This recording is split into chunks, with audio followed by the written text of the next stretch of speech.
عورت کی نفسیات۔ چاہے عورت جتنی بھی بڑی ہو جائے وہ ہمیشہ ایک بچی کی طرح رہتی ہے، اسے توجہ خوشی دیتی ہے اور نظر اندازی اسے رلا دیتی ہے۔ عورت کو دبانے کی کوشش نہ کریں کیونکہ اس کی بغاوت تباہ کن ہوتی ہے۔ عورت نرم گھاس کی مانند ہے جو حسن سلوک کی ہوا کے سامنے جھک جاتی ہے۔ جو اسے سمجھ لے اس کے لیے وہ آسان ہے، اور جو اس سے لڑے اس کے لیے وہ ایک پیچیدہ پہلی ہے۔ اگر آپ اس کا پیار چاہتے ہیں تو اس کا خیال رکھیں، اگر چاہتے ہیں کہ وہ آپ کے ساتھ رہے تو اس کا احترام کریں۔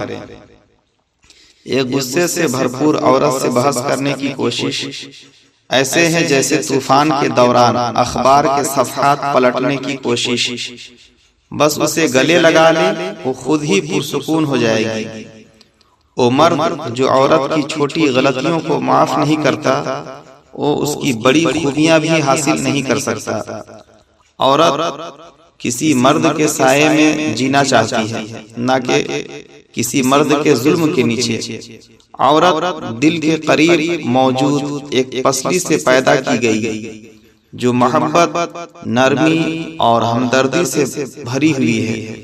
اگر عورت کا دماغ مرجھا جائے اور ختم ہو جائے تو پوری قوم کا دماغ مرجھا جائے گا اور ختم ہو جائے گا۔ حقیقی محبت یہ ہے کہ آپ اسے اس کی خامیوں کے باوجود محبت کریں، نہ کہ اس کی خوبیاں دیکھ کر۔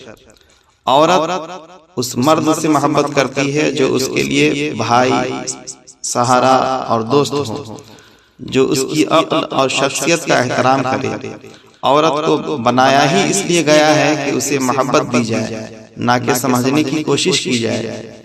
عورت اس مرد سے محبت کرتی ہے جو اس کی بچپن کی معصومیت کو بار بار زندہ کرے۔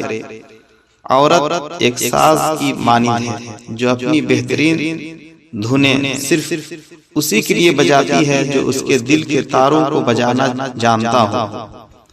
عورت سمندر کی طرح ہے، ظاہری طور پر خوبصورت، غصے میں طوفانی، اور اندرونی طور پر گہری اور پر اسرار۔